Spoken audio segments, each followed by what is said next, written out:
صدق الله مولانا العظيم وصدق رسوله النبي الكريم. بھائی یہ تماشا کیا بنا رکھا ہے ادھر لوگوں نے؟ کیا بنا رکھا ہے یہ کیا تماشا بنا رکھا؟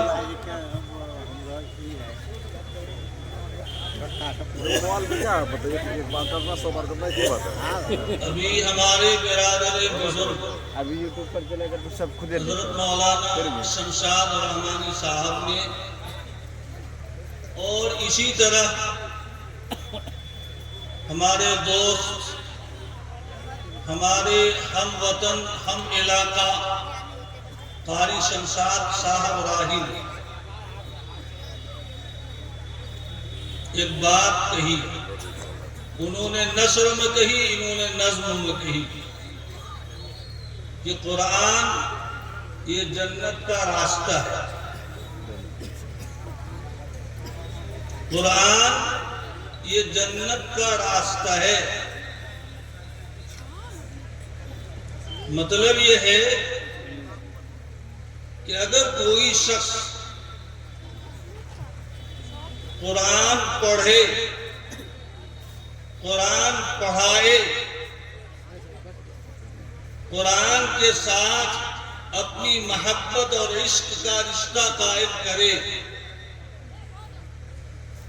تو گویا اس نے اپنے لیے جنت کا ایک راستہ متعین کر لیا.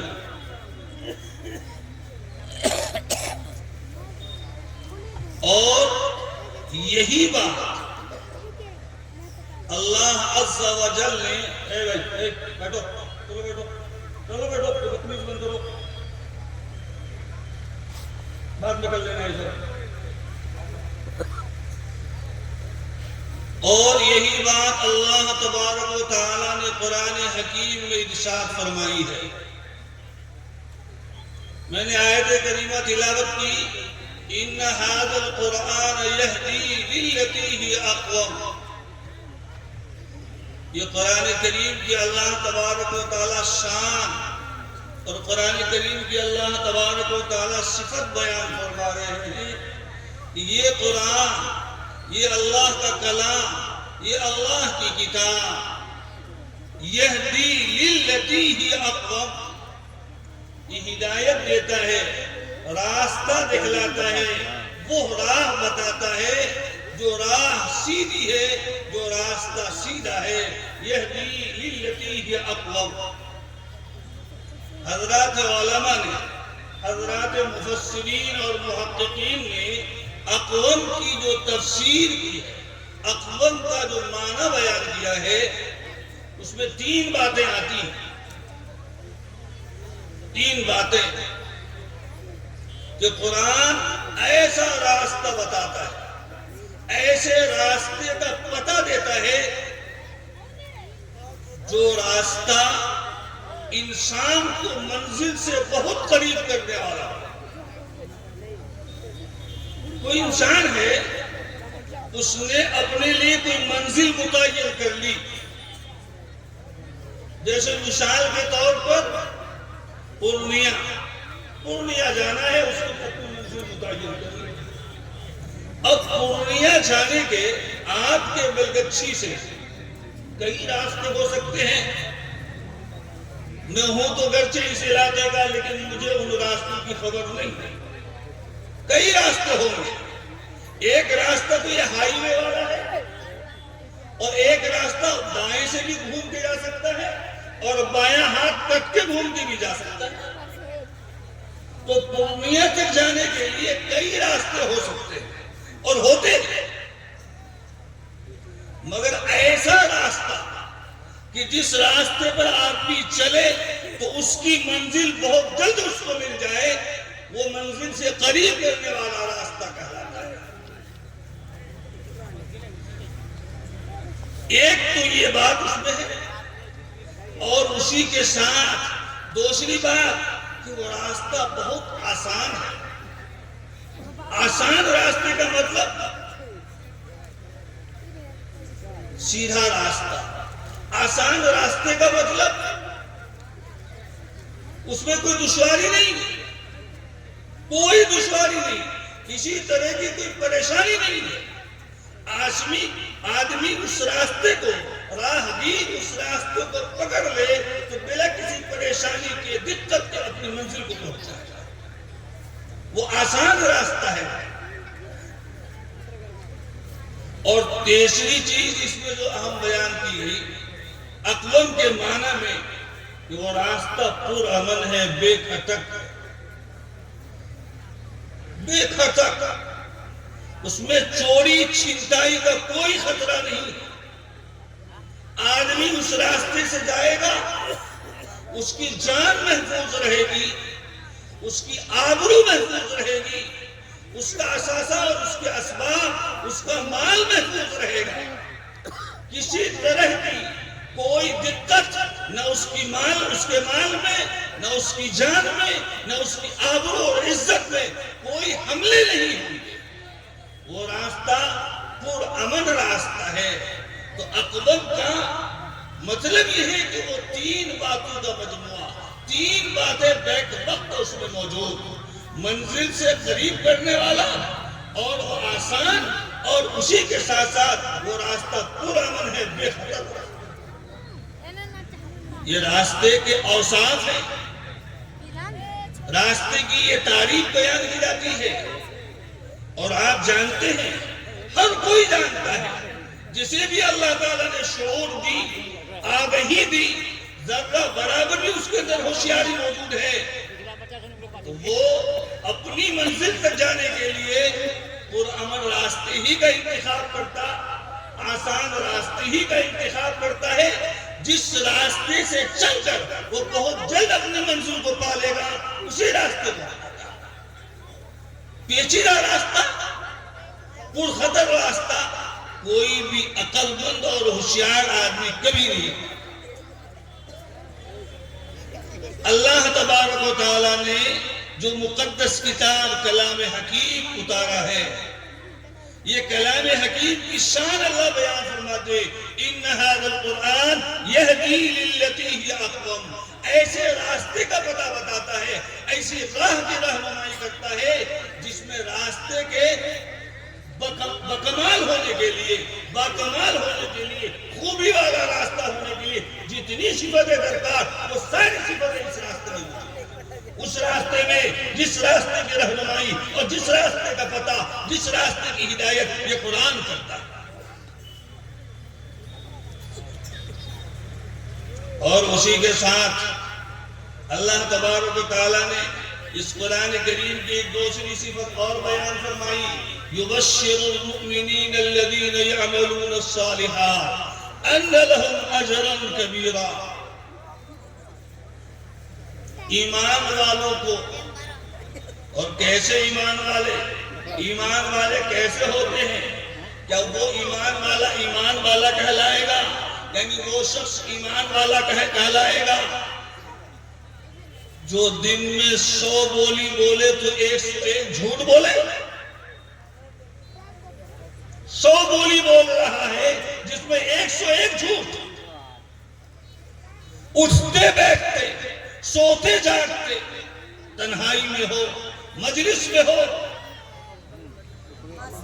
وہ ہر وقت گناہوں میں لت پت، اعمال بد میں مبتلا، اخلاق بد میں مبتلا، کیا اسی کو ایمان والا کہا جاتا ہے؟ قرآن کی زبان میں وہ ایمان والا نہیں ہے۔ جس ایمان والے کے سلسلے میں اللہ تبارک و تعالیٰ کی طرف سے مژدہ سنایا جا رہا ہے، بشارت سنائی جا رہی ہے، وہ ہرگز قرآن کی زبان میں ایمان والا نہیں ہے۔ اللہ تعالیٰ ارشاد فرماتے ہیں، یبشر المؤمنین الذین یعملون الصالحات۔ یہ قرآن بشارت سناتا ہے ان ایمان والوں کو جنہوں نے نیک اعمال کیے۔ ایمان والا وہ نیک اعمال کرنے والا ہی ہوتا ہے، وہ برے اعمال میں مبتلا اور برے اعمال کا وہ شکار نہیں ہوتا۔ اگر خدا نہ خواستہ کبھی بشر استقاضے سے ایسا ہو گیا کہ بدعملی اس سے ہو گئی، کوئی پاپ ہو گیا، گناہ ہو گیا، تو پھر فوراً وہ ہوشیار ہو جاتا ہے، متنبہ ہو جاتا ہے، اور بارگاہ رب میں حاضر ہو کر اسے منانے کی پوری کوشش کرتا ہے۔ اور جب تک اسے یقین نہیں ہو جاتا ہے کہ کہ میرا پروردگار، میرا پالنہار، میرا خالق، میرا مالک، میرا مولا مجھ سے راضی ہو گیا، تب تک وہ اپنی یہ پیشانی سجدے پہ ڈالے رہتا ہے، اپنی یہ پیشانی سجدے پہ ڈالے رہتا ہے، دونوں آنکھ سے آنسو کی جھڑیاں بہاتا رہتا ہے، لڑیاں بہاتا رہتا ہے۔ یہ ہے ایمان والے کی شان، الذین یعملون الصالحات۔ ایسے لوگوں کے قرآن بشارت سناتا ہے ان لہم اجرا کبیرا، ان لہم اجرا کبیرا، کہ تم سب کے لیے، ایسے لوگوں کے لیے اللہ تعالیٰ کے بہت بڑا اجر ہے۔ تو اس قرآن کے بارے میں اللہ تعالیٰ نے دو باتیں ارشاد فرمائی، جو آیتیں میں نے تلاوت کی ہے، دو آیت، دو باتیں ارشاد فرمائی ہے، آگے اور بھی ہے لیکن دو باتیں بالخصوص ارشاد فرمائی۔ یہدی، ہدایت دیتا ہے، قرآن سیدھی راہ بتاتا ہے، وہ راہ جس راہ پر چل کر انسان اپنی منزل کو آسانی سے پا پاتا ہے، اور ساتھ ساتھ قرآن بشارت سناتا ہے، ایمان والوں کو بشارت سناتا ہے کہ اے ایمان والو، یہ تمہارا ایمان اور تمہارے نیک اعمال کے بدولت اللہ تعالیٰ کے یہاں تجھے یہ بلند رتبہ ملا ہے، تیرا اللہ تعالیٰ کے یہاں یہ مقام ہے، تجھے اللہ تعالیٰ کے یہ کمال حاصل ہوگا۔ تو میرے بھائی، میرے بزرگ، یہ قرآن کے علوم اور قرآن کے معارف، یہ دراصل یہ روشنی ہے، رات کے اندھیرے میں یہ روشنی ہے، کفر کی ضلالت میں یہ روشنی ہے، انسان کو یہ قرآن سیدھی راہ بتاتا ہے، کمال کی راستہ بتاتا ہے۔ شیخ سعدی علیہ الرحمہ نے ارشاد فرمایا ہے، کریمہ ان کی چھوٹی سی کتاب ہے، بنی آدم از علم یابد کمال، بنی آدم از علم یابد کمال، نہ از حشمت و جاہ و مال و منال، بنی آدم از علم یابد کمال، نہ از حشمت و جاہ و مال و منال۔ ہر انسان فطرتاً کمال کا خوگر، ہر انسان فطرتاً کمال کا عادی اور کمال کا خواہش ہوتا ہے۔ تاجر ہو، وہ بھی چاہتا ہے کہ منڈی میں ہمیں کمال حاصل ہو جائے، کسان ہے، وہ بھی چاہتا ہے، وہ بھی اس کی خواہش رکھتا ہے کہ پورے علاقے میں میرا شمار بڑے کسانوں میں ہو جائے۔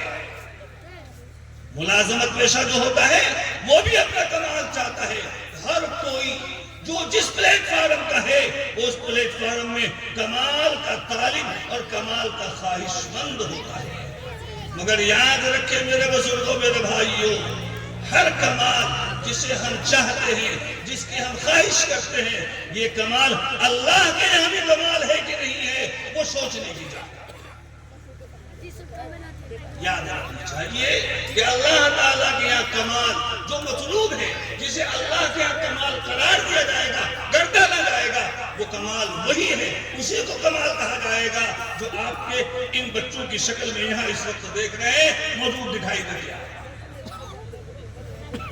جن کے اندر قرآن کریم کا علم ہے، جن کے اندر قرآن کریم کی معرفت ہے، جن کے اندر قرآن کریم کے فرامین اور احکام کے مطابق عمل موجود ہے، اخلاق ان کے قرآن کریم کے فرامین اور احکام کے مطابق ہے، یقیناً وہی باکمال ہے اللہ تبارک و تعالیٰ کے یہاں، اور جو ایسا نہیں ہے تو پھر وہ باکمال نہیں ہے۔ اسی لیے ہم مسلمانوں کی خوبی، ہم مسلمانوں کی صفت، ہم مسلمانوں کی شان یہ ہونی چاہیے کہ ہم قرآن کریم کے ذریعے سے، قرآن کریم کے الفاظ کے ذریعے سے، قرآن کریم کے معانی کے ذریعے سے، قرآن کریم کے فرمودات پر عمل کرنے کے ذریعے سے اپنے کمال کے خواہش مند ہوں۔ اللہ تبارک و تعالیٰ، رات چونکہ بہت ہو چکی ہے اور آپ کو بھی گھر جانا ہے اور مجھے بھی گھر جانا ہے، اور ہمارے حضرت نبی جل فرما ہے، ان کا خطاب بھی ہونا ہے، دعا بھی ہونی ہے۔ بس اسی پیغام کے ساتھ کہ ہم سب کو اللہ تبارک و تعالیٰ کے نزدیک جو مطلوب کمال ہے اس کے حاصل کرنے کی کوشش اور خواہش اور داعیہ اور ذوق اپنے اندر پیدا کرنا چاہیے۔ وآخر دعوانا ان الحمدللہ رب العالمین۔